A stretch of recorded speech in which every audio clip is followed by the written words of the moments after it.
Let me ask you a question, and do your best to answer this honestly. When's the last time you felt truly relaxed and weren't focused on working and succeeding? Go ahead, take a minute to think about it.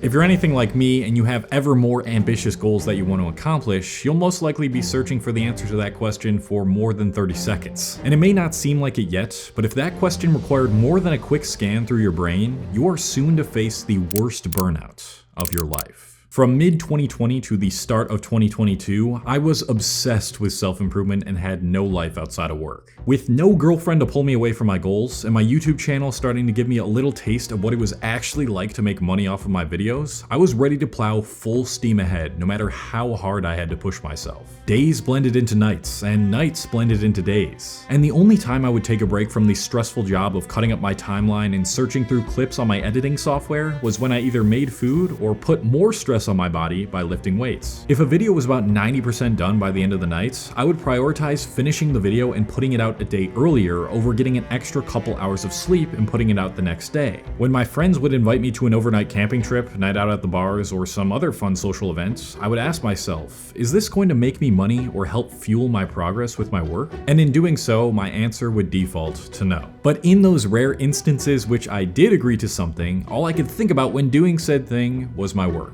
A frequent thought that would cross my mind in those situations was, I could have been recording B-roll of this. If I was not doing something that was directly tied to my goals, I felt this discomfort within me that was powered by a deep sense of guilt and frustration. Because to me, it felt like if I wasn't doing something productive, I was completely wasting my time. If my past self resonates with your current one, then you need to watch the rest of this video. Because if you continue to embody the always on, never off, self-improvement obsessed trap that so many of us aspiring high performers seem to fall into, you will end up like I did at the start of 2022.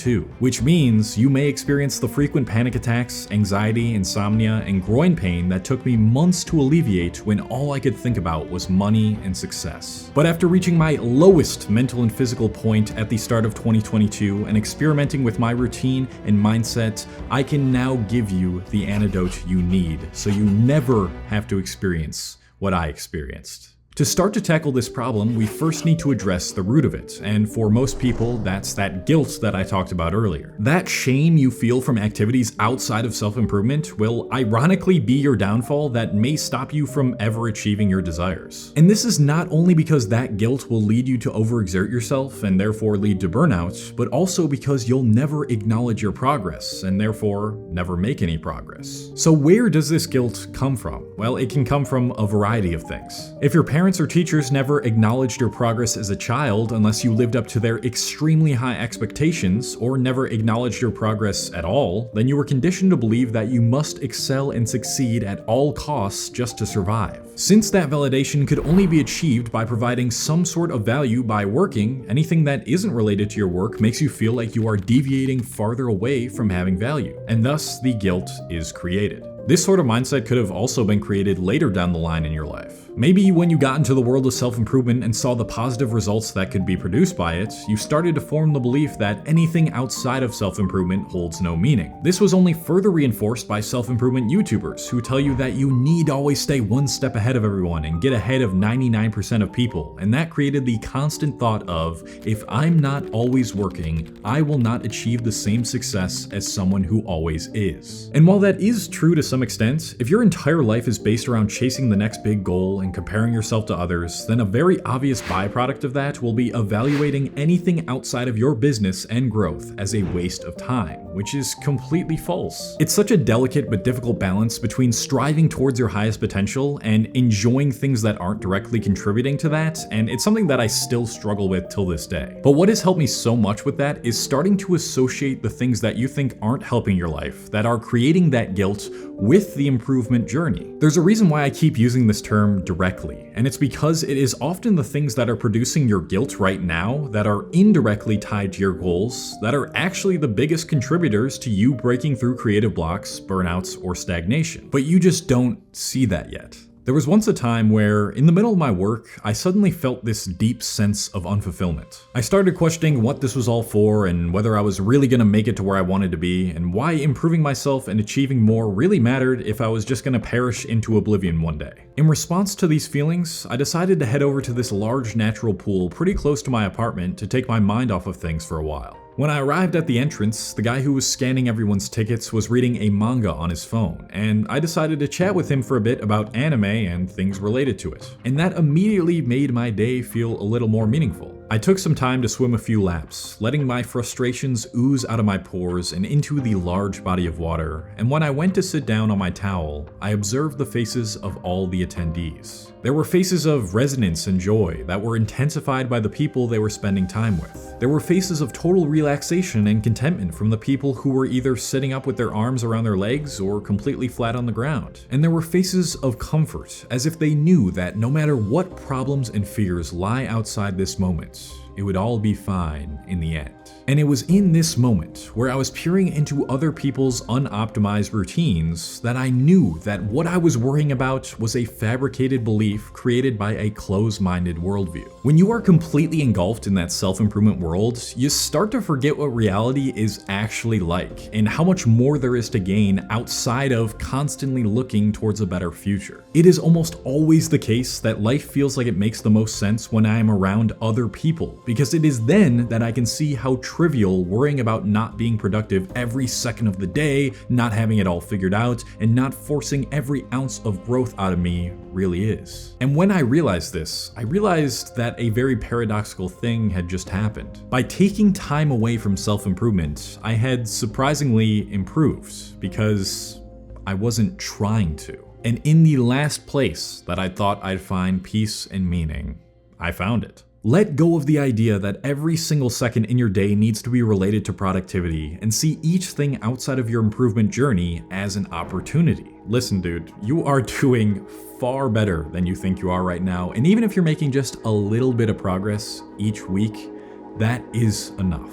Give yourself the acknowledgement that you deserve. However, there is still a problem with all of this. A lot of you guys might have zero time to create a life outside of self-improvement. In my experience, especially when I was juggling college work, a part-time job, and a girlfriend, the only way I've found for this to be feasible is by allowing for absolutely zero time procrastinating during the day, having a mandatory shutdown time at night, and taking at least one day a week where I do nothing related to improvement. So let's start with that first point, spending absolutely zero time during your day procrastinating. Really truly be honest with yourself right now. When you are doing work, are you focusing on nothing but the work you are doing? Or are you doing work for 5 minutes, procrastinating, doing work for 6 minutes, procrastinating, and repeating? If the answer is the latter, then you will never have time to truly do something outside of your work and self-improvement. Because procrastinating is not doing nothing, and this is where people get this wrong. Procrastination is an energy sapper, while doing things outside of self-improvement that aren't related to it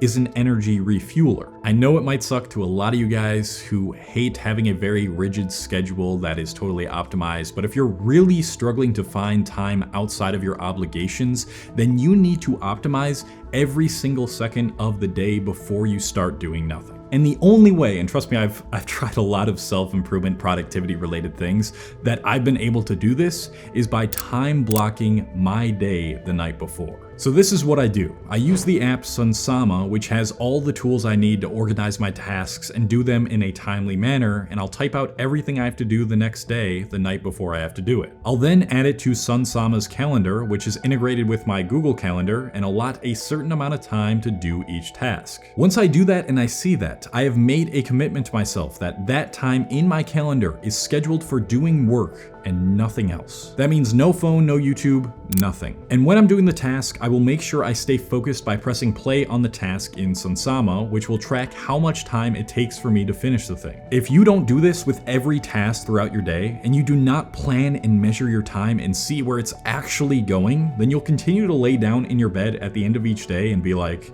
I'll never have enough time to work, have a life, and be successful. It's just not possible. But let's say you've done this already, and you find that you still only have like 1 or 2 hours at the end of your day to work on yourself.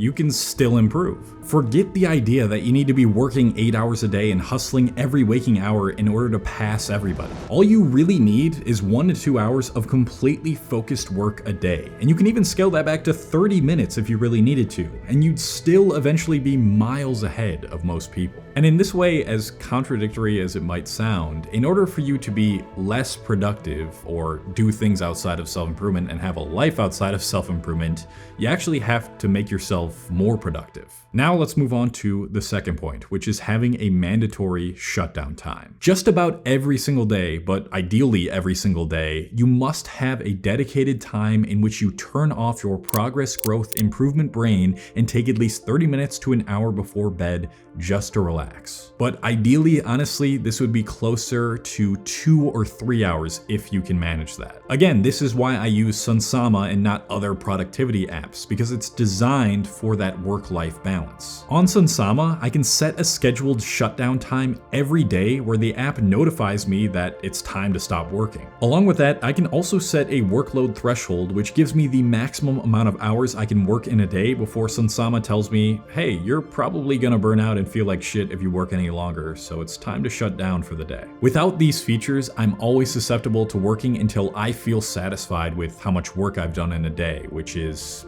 usually never. So no matter how tough that day was, or how difficult it was to stay focused, or even if you did like 10 minutes of good work that day, stay committed to that shutdown time and do not go over it under almost any circumstances. And always remind yourself that consistent good enoughs are far more effective and sustainable than infrequent greats. There's loads of other tools in Sunsama, like a weekly review, integrations with other productivity softwares like Notion, and a daily shutdown journal. So if you're interested in the only app that I use to plan my days and make sure that I have a life outside of self-improvement, you can click the first link in the description and you will get a 30-day free trial to Sunsama. And thank you to the guys at Sunsama for sponsoring this video. Okay, now on to the last point, which might be the most difficult of them all to figure out.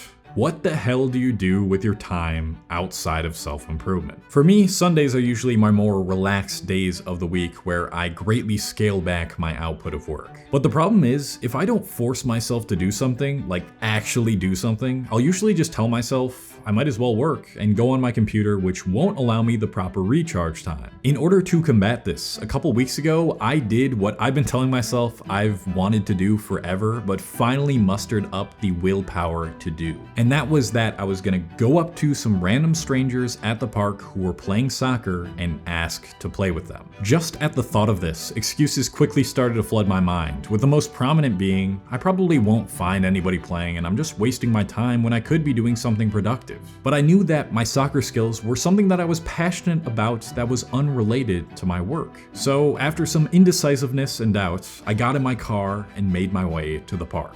This park actually has parking all the way around it, so you can make a full drive around to get a scope of everything that's going on within it. I started with the entrance and then the midway point, and then I looped around towards the exits, but unfortunately, I didn't see anyone playing. But then, out of the corner of my eye, I caught a group of people playing in the distance. So I parked my car a ways away from where they were playing and headed over there. Soon after that, 2 mini nets along with some cones started to take form as I got closer to where they were. And I just walked up to them and asked them, you mind if I play with you guys? And they agreed, and I just hopped on one of their teams. After we finished playing, I introduced myself to everyone and was asking them a bit more about why they were out here, and they said they were all on the same indoor soccer team. And I was kinda hoping at this point they would ask me if I was interested in joining, but they never did. So I said my goodbyes and I walked back to my car. Just before I was about to reach my car door, I heard a "Cole" in the distance and turned around to see 2 people running towards me. And they said to me, so we actually have much less people on our team than we thought. Do you think you'd be down to join? As my face lit up with a smile, I said to them, that sounds enticing, and then we exchanged numbers. And now I'm planning on playing another practice game with them this weekend before the season officially starts in June. If there was ever something you wanted to pursue that you know would make your life more enjoyable and fulfilling, but you've been hesitant to because it doesn't make you money or it isn't what most people would consider to be cool or make you have value, do it in your time away from self-improvement. If it's a hobby you do on your own, figure out a way to gather materials and start to embark on learning it. If you want to have friends to just chill with that have similar interests, do something similar to what I did, or use an app like Meetup that shows you local events in your area for things you're interested in and chat with the people there. Whatever you decide to do, just be sure it makes it so that you temporarily forget about your work. It helps you see things from a different perspective outside of the always working self-improvement bubble, and it doesn't cause a big detriment to your well-being. This whole self-improvement narrative of it'll be lonely and no one will understand you and you'll have no friends and you'll go through struggling and suffering and have sleepless nights, while as romantic and sexy as it sounds, is not what you actually need to do to get to higher level. Don't get me wrong, obsession is great and it makes exceptional people. But obsession paired with deliberate time away from obsession is even better. Thank you very much to all my patrons on Patreon. This is a platform separate from YouTube where I put out exclusive content. If you want to check that out, link in the description. And look, pretty much nothing I said matters if you're not disciplined enough to actually stay focused on your work. So check out this video where I go over how you can be more disciplined. That is all for this video. Love you guys. Take some time off and just acknowledge your work, please.